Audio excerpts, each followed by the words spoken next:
world has lost another music icon. The queen of rock and roll, Tina Turner, has passed away at the age of 83. At the 1995 Grammy Awards, that song, What's Love Got to Do With It, won 3 awards for Record of the Year, Song of the Year, and Best Female Pop Vocal Performance. There were many more accolades over the decades. Her career and marriage to Ike Turner is well documented. In 1981, 3 decades before the Me Too movement, Tina was one of the first celebrities to detail the abuse she endured by her ex-husband. Women around the world admired her strength. She went on to reinvent herself. That reinvention didn't happen overnight, but when it did, she exploded. Her 24/7 tour in 2000 sold more than 100 million tickets. Guinness World Records announced at that time that she had sold more concert tickets than any other solo performer in history. Her last concert tour was in 2009. Tina Turner's health declined in recent years. She had a stroke and was fighting kidney disease and other illnesses. She died in Switzerland, where she had lived since 1985. Hey, what's up, y'all? One of my favorite celebrity encounters was with Miss Tina Turner. She's very regal, humble, and willing to accommodate the media and the press for her fans. The photo I'm using for this week's podcast poster is actually a photo from about 30 years ago this year, and it's still one of my favorite photos. So I've got to say rest in power and thank you to Miss Tina Turner for everything. This is episode 177 of This is the G podcast. It's Memorial Day weekend, our taping, and I guess Miami must be boycotting Florida this weekend because the Heat and the Celtics are headed back to Boston. Who would have thunk it for Game 7? And by the time y'all listen to this podcast this week, we'll probably have a winner, but definitely for Monday and today as we tape, we don't have a winner. But Monday, Game 7. Can you believe it? They did it. Each week we do news, politics, pop culture, and the piping hot tea. The news with Syracuse Mike is coming up. Thank you, Mike Roberts, for getting it in. Got a great conversation coming up with author T.H. Moore. Another tribute to Tina Turner from Brooklyn Alexander from UIN, Urban Internet News. And, of course, I'll let you know what I'm watching. Then we're going to wrap it up with the benediction from Vi. Thank you so much, Vi.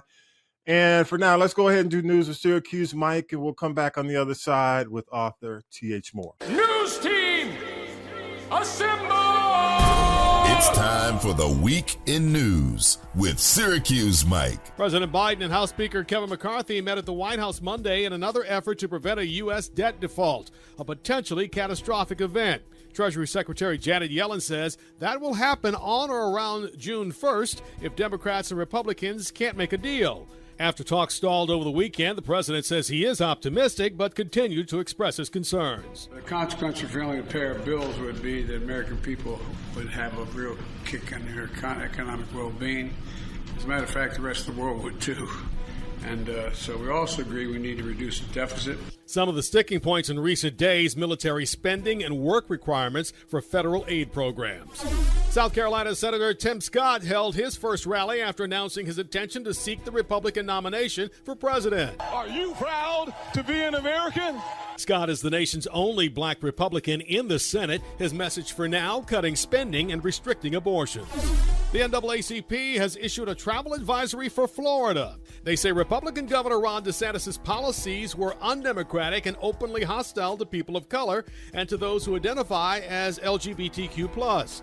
The NAACP is joining several other groups who have put out similar warnings. Some U.S. citizens decided some time ago to avoid spending vacation money in the Sunshine State.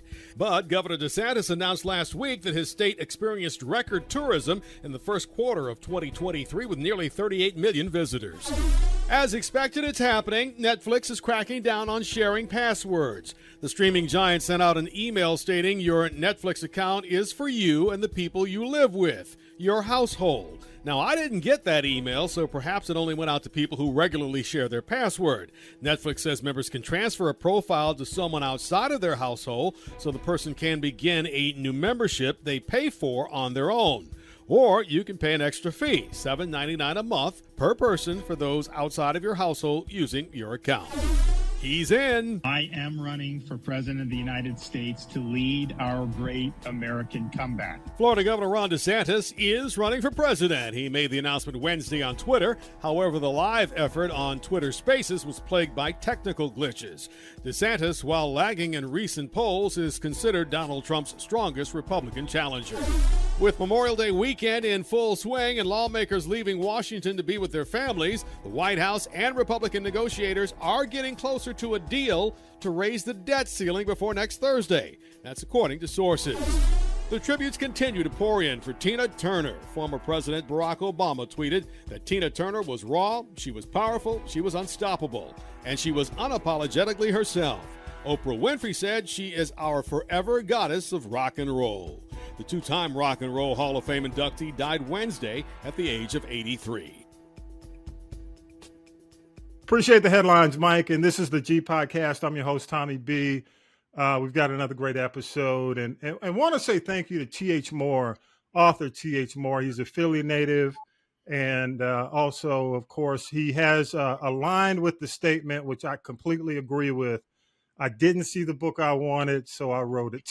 First of all, man, welcome to This is the G Podcast. And I got to give you, when any guest who comes on the show has got to get some of that. I appreciate that. Thank you. And because you're from Philly and Tonya B has some roots in Philly, we got to give you the air horn as well. We can't come on formal. You got to get all that. But, I write short stories, man. I just, full disclosure, I have never written a novel, or a complete book other than a collection of short stories. But I say that because I have a huge appreciation for writers, and especially Black men who jump in and write, just something other than my 12 something to a better, the tropes that people typically do when they write a book. But tell us about the statement, man. You didn't see a book you wanted, so you wrote it. Tell us a little bit about that statement. Well, I grew up an only child, so I have an active imagination, already. And you too. Yep, I'm with you, bro. Yeah, Keep on going. these days they call it ADD, but when I was in school, way back, I'm 47, they didn't call us that. They just said, we were easily distracted, et cetera, et cetera. But, to answer your question, like, I always had an active imagination, and it was one of those things where I was one of those kids that didn't read a lot in the early stages. I really didn't get into enjoying literature until I was probably around high school. So it was part of, like my mom wanting me to read more often, and it felt like punishment. And when I went to go check out books, like at the library at my school, or she took me to the bookstore to find something that I would like all the stereotypical popular names and the books that were being promoted back then, there wasn't a lot of representation of us. So right. I was reading a lot of stories that I didn't find interesting, and then as I progressed, I was exposed to more and more Black authors, like Eric Jerome Dickey and my mentor Omar Tyree. And when I first started reading their books, I was so captured by the stories, when typically I didn't read because I was like, they didn't like it put me to sleep, to be honest. Yeah. But when I read their books, it kept my attention. So it was just one of those things that when you fast forward, I say like 30 years later, when I finally wrote my first book, The End Justifies the Means, right here, it was one of those things where I was like, I know that there's a niche, and obviously I didn't discover it because there are plenty other mainstream popular, best-selling, Black authors out there. Correct. But it was a thing where I wanted to write a story for people who felt like me. I got People you. who were like, hey, I like to read. I enjoy good storytelling. I like to get lost in a story in my own imagination, but I can't relate to the characters. I can't relate to the settings. I can't relate to these situations. Mm-hmm, So when I wrote my book, Even though like the end justifies the means is considered hoodlit, I like to categorize it as intelligent hoodlit. And what I mean by that, because I don't want to, offend or, disrespect any of the other hoodlit authors, is that they're stereotypically like, a book cover that has a half naked girl or, those type of things. Well, they know their audience and they play to that audience. Right. They cater to it. Yeah. But I didn't want to pigeonhole myself. So like, even like when I create my book covers, they're ambiguous. You don't know that, this cover is hoodlit. And that's the end justifies the means. Yeah. Gotcha. Sure. Well, let me ask you and by the way, folks, you can go to thmorenovels.com and see the 3 books and we'll talk about it at the end of this, how they can get autographed copies of your book. But you've written, of course, End Justifies the Means, The Devil's Whisper, and the newest book, I Am. Yep. When I was looking over the synopsis, the summary for every book, you do something a little bit different with, using like real historical events in the book. And I call that not revisionist history, but, I guess it's fictional history. Yeah. Tell us your style. How do you make that happen? Yeah, so you're talking about this book right here, The Devil's Whisper. Yeah. That's historical fiction, and that's the only book that I wrote that way. But repeat the question for me one more time because I got your writing style.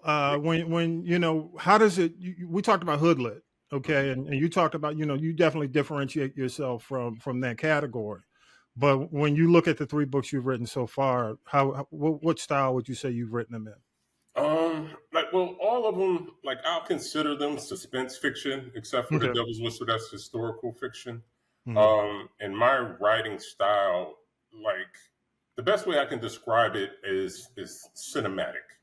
Okay. And what I mean by that is that I was fortunate to learn how to type in high school.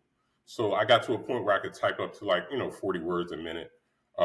So again, going back to this only child active imagination, when I sit down to write, I shut off my phone, I shut off the TV, I close the windows, I eliminate all distractions. Again, playing to the ADD, because if I don't do those things, I'll get pulled in different directions. But I literally close my eyes and I can see the story developing in my mind. Wow, gotcha. I can see their faces. I can hear their voices. I know that sounds no. I mean, because you know what? I mean, you're looking ahead. I mean, these could potentially be screenplays. Yeah, and we'll touch on that too once we get at the end, because that's the next step. But I literally, I see their faces, I hear their voices, I see the clothes that they're wearing, the different type of vernacular. So I literally get to type what I'm seeing in my mind. Gotcha. So it's almost like when writers talk about the story writes itself, that's what's happening to me. And I basically just keep typing and keep banging at the keys until it's done. And there's been instances where I've lost hours before I had to open my eyes back up and, written a whole chapter or chapters. I mean, obviously there's going to be spelling errors and, punctuation. You don't care about that stuff at the beginning. You just want the story out. But that's my writing style. It's when people read it, they say a lot of times that it reads like a movie, and they can, because it's so descriptive. That's how I would describe my writing style, as cinematic. So let's start with I Am, which is the current book. Give us a brief summary of the book I Am. Again, I'm talking to T.H. Moore, author. Go to thmorenovels.com, find out more about what he's doing. But give us a brief summary on I Am, and then let's talk about the other books as well. Go ahead. Well, basically, I Am follows a young, successful African-American couple, police sergeant Xavier and a trauma surgeon named Sandy, who are focused to pick up the pieces of their marriage after a violent loss of their young godson at the hands of a local police officer. And as a result, this couple's tragic loss sparks not only their anger, their community's anger, but also the rage of a vigilante. So a nationwide killing spree ensues, targeting corrupt police officers, beginning in Texas and spreads across the nation all the way to the capital of Washington, D.C., where the suspect, the vigilante, is ultimately caught and charged. And essentially, the trial, the meat of the story happens in the trial. And what I did in the story is that I wanted to challenge this country's morality. So just to put it in direct terms, this is a literary warning to America that the trajectory of racial tension and racial violence in the country is heading in a way that's wicked.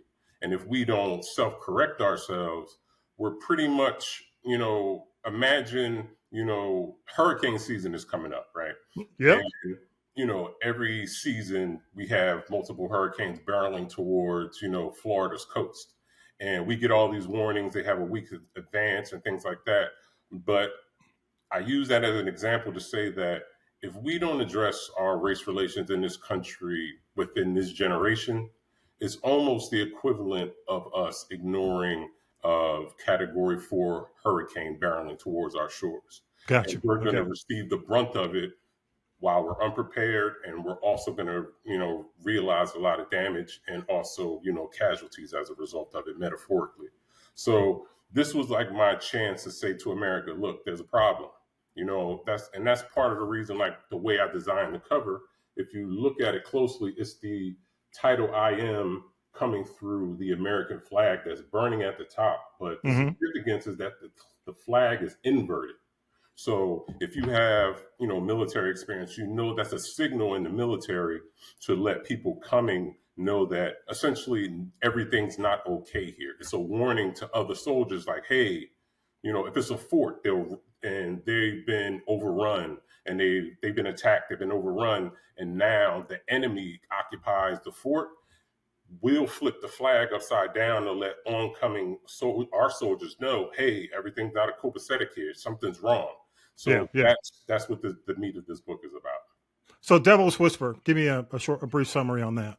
The Devil's Whisper is very different. It's a much darker story than I typically write, but the synopsis basically is I wanted to imagine all the major crimes against humanity did not happen. Wow. So the Holocaust didn't happen. Slavery didn't happen. World Wars I and II didn't happen. So as a result, I built this world where it's basically kumbaya, as close as humanly possible to global world peace.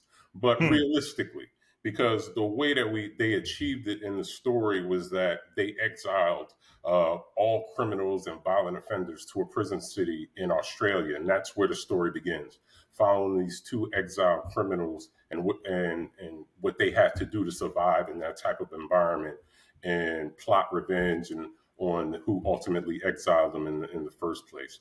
And in order for me to achieve that, as far as the book is concerned, I actually include a timeline from the Big Bang all the way up to present day, where I had to rewrite those instances of how we got to, World War I started, how the transatlantic slave trade began, what was the catalyst and the reasoning behind Hitler wanting to, eliminate the Jews.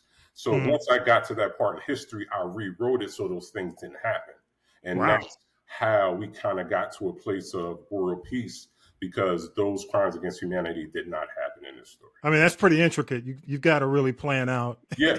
The Devil's Whisper. The outline. Right. And me adding the outline was to help readers trying to wrap their mind around, well, how do we get the world peace? And I was like, well, these are the steps that initiated World War I. If we change those things, then the war didn't happen. And along with the other instances as well. And finally, end justifies the means. Just a brief. The End Justifies the Means is my most personal story. The story follows, and for the record, all of my stories have two main characters. That's something that I stole from Eric Jerome Dickey when I read his Chasing Destiny. So in The End Justifies the Means, it follows two cousins, one Jalen, the other's name is Kevin. Jalen is a younger cousin, and obviously Kevin is the older, but Kevin is not just a cousin, but more of a father figure. So the story follows the choices that they make in life and how those choices take them in two totally different directions. Jalen is clean cut. He goes to school, does what he's supposed to do. Kevin gets caught up in street life, in order to take care of his family. So they go in different directions. But ultimately, they're family, so they need one another to get over certain trials and tribulations. So, during the course of the story, they reconnect and, they prosper and they, deliver their family into a social economic status that was more advantageous to them. So in a nutshell, it's a story about choices, it's a story about family, how those choices can affect our lives and the importance of family and needing one another. There are a lot of folks out there I know who write, who aspire, have aspirations to write. And you just mentioned some really good tips on your writing style. What do you tell people who have aspirations to write? And just a quick, there's so many things you could tell each individual based on, where they are, but just what would be the one tip you tell everybody in terms of writing? I know what I tell people. I'm going to answer this from the perspective of an independent author like myself. Yeah. Do not skimp. Don't try to skip. Don't try to cheat the process when it comes to editing. Okay. Because there's a stigma that comes with, independent authors that, it's not well written, it's not well edited, et cetera, et cetera. Some books, I will admit, are like that. Mine aren't, obviously. And a lot of us the majority of us who are independent aren't. And I would say when it comes to the editing as well, don't take it personally. It's constructive criticism, and your editor is there to help you and to refine your story. But, Erykah Badu said, I'm an artist and I'm sensitive about my ish. And that's real. Like the first time I got like the line edits back to my book, like I had to walk away from like a few days because like I was in that mindset, like who do they think they are? Want me to change my story, et cetera, et cetera, et cetera. But once I got over that and I let my ego, go to sleep, then I realized that a lot of the suggestions that they were making were the right suggestions, and ultimately it helped my story. Yeah. Hey, go to the website, G Nation. Go to the website, thmorenovels.com. That's thmorenovels.com. You also have autographed copies. Absolutely. You sell. If you go to that website, thmorenovels.com, that's where you can order autographed copies directly from me via my Etsy store. I'm also on Amazon.com for those who want audiobooks or the Kindle version. But those don't come directly from me, obviously. Those come from Amazon, so I can't autograph those. So if you want autographed copies, go to thmorenovels.com. Excellent, man. Appreciate it. Hey, you know what? You can't come on this show without giving some current events. Plus, you kind of delve, what's going on. I would imagine. Yeah, I'm up to date with the current events. You understand? Which one are we going to tear down? So you can't come on this show without giving us. Plus, again, you understand history, current events, things like that. So let's do this. I want to play a couple of clips, man. Sure. And this is like our newsmaker segment. So the first clip I want to play is about the travel advisory. The NAACP has announced the travel advisory in Florida. Just want to get your thoughts, but let's go ahead and play it first. Here we go. It's important for the NAACP and other organizations to speak for individuals who are under attack. We have a large membership base in the state of Florida who feel besieged upon, and unfortunately, the governor is using his platform to advance some of the most regressive, racist policies in his attempt to become the president of the United States. Yeah, so that's Derek Johnson, president, CEO of the NAACP, and he's talking about the rationale behind the ban or the travel advisory for Florida. What are your thoughts on that? I agree with him that the laws that they're implementing are kind of like Jim Crow 2.0, and when you talk about Florida and it being a stand your ground state. And, that's where, if I'm not mistaken, that's where Zimmerman, killed Trayvon Martin. And you're you don't like Zimmerman, I would imagine. Nah, bro. I killed him, and I am. And I'm just gonna put this little tidbit in there while we're on it. So, hey, I would play the applause, but I don't want to wind up on somebody's watch list. So. That's okay. I'll be on their watch list. But you know what? Let's go ahead and do it. Thank you, sir. Thank you, sir. So when I wrote I wrote it under the guise that if I wasn't afraid to go to prison, who would I enact, revenge on? And I hit George Zimmerman. He dies in the book. Other police officers who killed innocent, unarmed American citizens, I killed them too. And I don't feel bad for it. There you go. But to answer your question about Florida, again, Jim Crow 2.0, but I'm the type of person who I respect and I appreciate the NAACP giving me, information to protect myself. Mm-hmm. But, I have concealed carry license and I'm of the temperament. I'm not going to stop going anywhere that I want to go. Okay. And that includes Florida. So, I got you. I'll go to Florida. I'll have my, my legally licensed firearm with me. And I believe in stand your ground. So, if someone wants to infringe upon my rights as a human being or threaten my life, then I'm going to take them with me. Yeah, I think it's more symbolic than anything. It's more about not probably, but definitely bringing attention to the situation, and what the current disaster is what they're calling him. I don't like to call him his real name, DeSantis. He's really disaster. Yeah. I would say it's more about bringing attention. To the evil he's bringing to the state, so, I applaud them for the awareness. I agree. I mean, whether or not it has the type of impact that an old school Selma Montgomery type boycott would have, or Montgomery boycott would have, those days may be gone. But I remember when recent history when North Carolina had the ban and it forced them to make some changes, legislatively. So hopefully it will, we'll see. One more, not one more, but next clip I want to play a presidential announcement. Here we go. This is Tim Scott announcing his presidency. Here we go. I will be the president who destroys the liberal lie that America is an evil country. I think back a couple of years ago when I addressed the nation and I said, America is not a racist country. We need to stop canceling our founding fathers and start celebrating them for the geniuses that they were. That's all I could take. Go ahead. I'll let you go first. Go ahead. America is not an evil country. That's a lie. We're an empire. Are you allowed to curse on this show? Yeah. Oh, absolutely. Okay.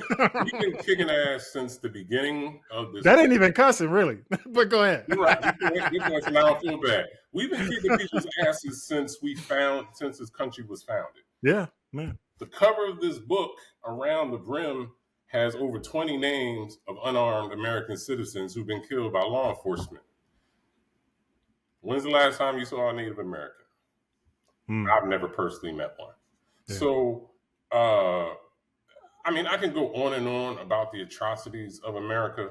Am I going to say I hate this country? Is it the worst country in the world? America has it has its upside. And what it is that the reason why so many immigrants want to come here. I mean, we're all immigrants to this country. There's endless and unlimited opportunity here.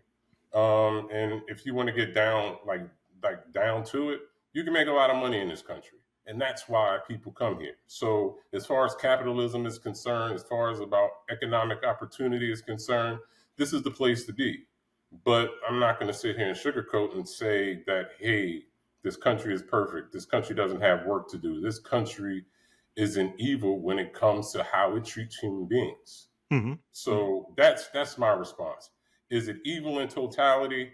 I'll say no, but it is evil how it treats human beings, and I'm actually surprised. Like, we like to get on our high horse and point at other countries and say, hey, look at China and their humanitarian rights history. Mm-hmm. Yeah. What about our humanitarian rights history? Yeah. So, yeah. I mean, I know what America is, and I know what America isn't, and I'll just leave it at that. And I'll say this: I'm totally, I'm aligned with you on your statement. I won't I won't say that over, because that's part of how I feel. But the George Floyd situation and Tim Scott opened my eyes to who Tim Scott really is. He had an opportunity to work on a bipartisan bill on police reform, to immediately do some things on police reform. And basically he went in with the mentality, in my opinion, that he wasn't really going to accept anything in the first place. It was for show. He went in, the negotiations collapsed. He was a black Republican. Yes, and he lied about what happened. So from that point on, I had no interest in anything he had to say. The other thing, he's coming from South Carolina. I got friends, got family in South Carolina. My family's from South Carolina. Absolutely. But you have to ask yourself, South Carolina has issues and has problems. And if you want to be president of the United States and you can't fix the issues in South Carolina, how can we expect you to do anything, with the country? So exactly, and not a very good candidate. Nikki Haley too, but I'll throw it back to you. Go ahead. And like another, like, I'm a student of history, and South Carolina was the first to secede from the Union. Yes, over slavery. So that gives you a background and an idea of the mindset and the morality of South Carolinian culture. And whenever I go down there to visit family, yes, I'm wearing a firearm, because I'm not going anywhere in South Carolina unarmed. Yeah, it's a different kind of place. Right. All right, this is the last clip. We'll leave it on a lighter note. Here we go. Lighten it up a little bit. Here we go. I think there's a possibility, but I think it's a slim chance that he retires. I think several things are at work. One, he was understandably angry and upset about the loss. Like, I think LeBron, I said it last week on the Bud List, I think he smelled his fifth ring. Yeah. I think, like many people, he was like, all right, we can get through Denver. And you look at the East with Boston struggles. You look at Miami with their solid, but there's a roster the Lakers beat already, all right? And I think he thought it was there. All right, that's Fox Sports 1, and that's Chris Broussard. And just one quick, question. Will LeBron give it up after this season? No, I don't think he's going to retire. I think he gave that answer because, he was disappointed. I mean, like, getting swept, that's a shot to the ego. Oh, yeah. So, like, even if you look at his teammates and, like, you looked at, like, the series, like, LeBron was out the game 4. He was out at, like, 1 o'clock, 7 hours before the game started. Yep, absolutely. But where were his teammates? Where was, Anthony Davis? Where were the other ones who needed that extra shooting practice? Because he went 4 for 4 from 3 in the first half. So LeBron gave everything that he could in the first half. And then, like Father Time doesn't lose. Yeah. You can't do what you're doing and be. That's a tough battle, man. I'm just like, you could see there was plays. He was just like, look, bro, y'all got this, and I'm not doing anything the whole third quarter. And they failed him. They didn't score enough points. So I don't think he's going to retire. I think he's going to recharge, because ultimately I think he wants to play at least one season with his son. So once Bronny gets drafted, he's probably going to, no matter where Bronny gets drafted to, he's probably going to make some deal. Hey, I'm going to come to y'all for 1 year. I'm going to play with my son, and then I'm going to walk off into the sunset. I hear you. I'm just going to say, I agree. Yep. MJ's still the GOAT, though. He is. Oh, brother, you get another applause. Hey, but let me say thank you. TH Moore, thmorenovels.com is the website. Definitely, we appreciate you stopping by, keep us up to date with the books and any new books you might have coming out. The other thing, man, I do want to say to the audience, when it comes down to writing, this brother really does have a different perspective from a lot of the writers that we follow. A lot of the same thrills and chills, but it's quality writing. So we appreciate you for that, and I give you your props. Keep doing what you're doing.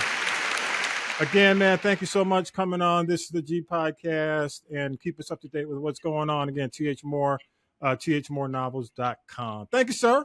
And you know what? Before you go, shotgun a shot. I see this shirt, and you wore this shirt on the podcast. And I'll wait for you to wrap I'm independent. I give my shout out to the bros to Let me clear it so you can do it right. Go ahead, do your shout out, man. I want to give a shout out to the bros of Omega Psi Phi Fraternity Incorporated. Art.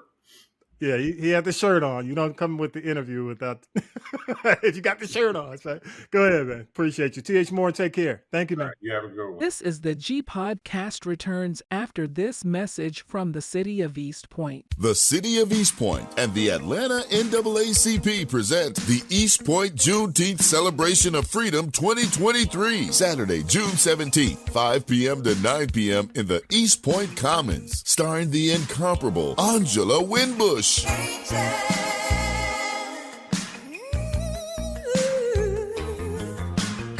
It's Angela Winbush and Keith Washington. Loving you all through the night. With Joyce Irby and Climax. And it's absolutely free. The city of East Point and the Atlanta NAACP present the East Point Juneteenth Celebration of Freedom 2023, starring Angela Winbush, Keith Washington, and Joyce Irby in Climax. Saturday, June 17th, 5 p.m. to 9 p.m. at Downtown Commons, 2757 East Point Street. For more information, go to KarenReneeForChange.com. Wednesday, May 24th, 2023, the world was stunned with news of the passing of Tina Turner at the age of 83. I call you, I need you, my heart's on fire. The iconic, the legendary, undisputed queen of rock and roll was gone. Come to me wild and wild. We knew her. We loved her. To us, she was simply the best.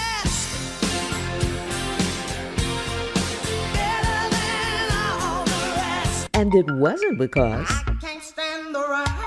It was more how she moved through the rain that moved us, never failing to overcome obstacles, and there were many, and still finding a way to come out on top. She was born Anna Mae Bullock in Nutbush, Tennessee in 1939. She sang her way into Ike Turner's band. It was he who gave her the name Tina Turner. The two were a chart-making, Grammy-winning force of music until the mid-70s when she left him to take on a new, free, more relaxing solo role. I'm your private dancer, a dancer for money. Do what you want me to do. Do it all she did. Age never stopped her. My attitude about getting old is that I look forward to it because I think I'm going to become another kind of strength. The way that I feel, goodness, I think at 80 it should be just really another whole way of life, and as good, but in a different way. I plan to make as much out of my later years as I've made out of the earlier ones. I'm not giving up on life. As long as I'm alive, I'm going to enjoy every aspect of it. I live my life in 7-year cycles. And I can tell you now, from 1 to 7, from 7 to 14, 14, 21, 21, 28. I don't see any time wasted. Every interesting. And there was something learned from all those years. No time is wasted. It definitely wasn't. A life well lived, a person well loved. You, Miss Turner, will be missed. Tina Turner, dead at 83. Just want to say thank you again, Brooklyn Alexander from UIN Urban Internet News. Thank you for that tribute to Tina. And let's go ahead and do this. What you watching this week, Tommy B? Yeah, whether or not you're a fan of the Apple TV Plus series Ted Lasso or not, hard to deny that the show left its mark on television history. This upcoming week, as we tape, is, I think, the series finale. You see it written series finale. In some cases, you see it seasons finale. Who knows? But Jason Sudeikis has indicated that this is the end of the story he wanted to tell. And there are rumors that there might be a spinoff or some spinoffs. And I could possibly see it because there's so many different great characters that everybody loves. Anyway, we'll see. We'll see. Kudos to Halle Bailey. Big kudos to her. As a matter of fact, let's go ahead and give her some applause. Yes. Disney, kudos, the cast, the crew.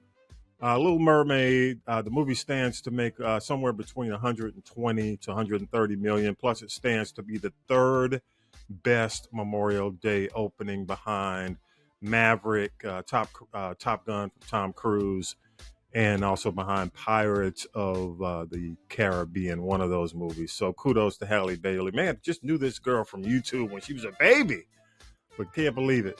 Congrats.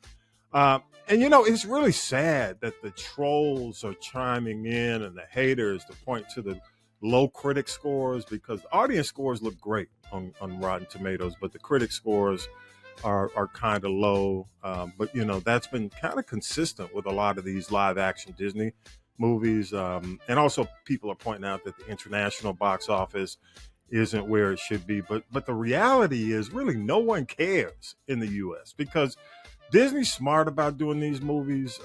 They're in it for the long game. They're not in it for the quick, short, it's over, done. Because this movie with a black lead character is going to inspire generations to come. And this version of The Little Mermaid is going to continue to thrive and continue to do well. So just got to say thank you and congrats to Halle Bailey. Wow, come a long way.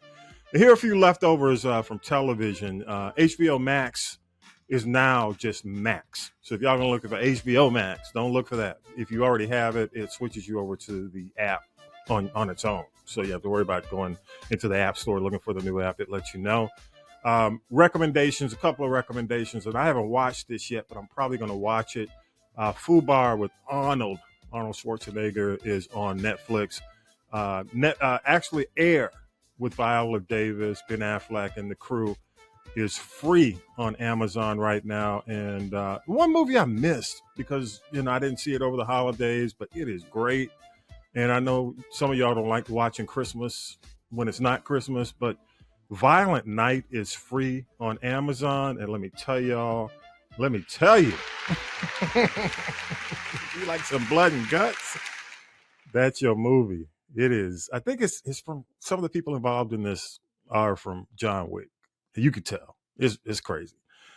So check it out. It's called Violent Night. And I think it's going to replace Die Hard as one of my, non-holiday holiday movies. Okay. That's all I got. Let's do the benediction with Vi. I didn't come here to preach to you today. Here's your inspirational moment with Vi. Jesus took time to pray. Finding time to pray is not easy, but prayer is the vital link between us and God. Like Jesus, we must break away from others to talk with God, even if we have to get up early in the morning to do it. Mark chapter 1, verse 35. Very early in the morning, while it was still dark, Jesus got up, left the house, and went off to a solitary place where he prayed. People, we should pray. We need prayer more than anything. Because think, Jesus is the Son of God, and even he prayed. So who are we not to pray? Amen. Amen. Appreciate you, Vi. Thank you so much, man, for your benediction. And we want to hear your take on a lot of the things we talked about this week. I don't care anything you want to talk about. There's plenty to talk about. Go to castropolis.net. Scroll down to that little orange button that says People Poll. Click it, and you could just leave us a voicemail. Yeah, if we play it, if we hook it, play it on the show, we'll hook you up. So remember that. Go to castropolis.net, scroll down to the People Poll, hit that orange button, and leave us a voice message, and I'll play the best back, or a few of the best, depending on how long they are. Follow us at This Is the G Podcast on just about all our social media.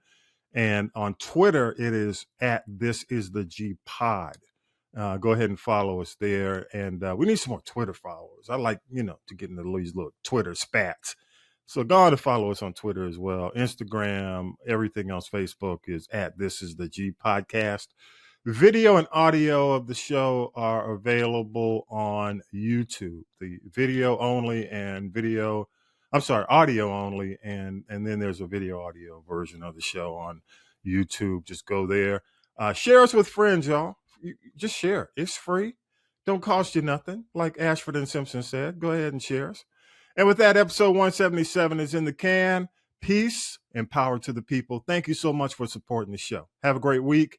And if it's still Memorial Day weekend, enjoy your day. Enjoy, the day off and remember our veterans.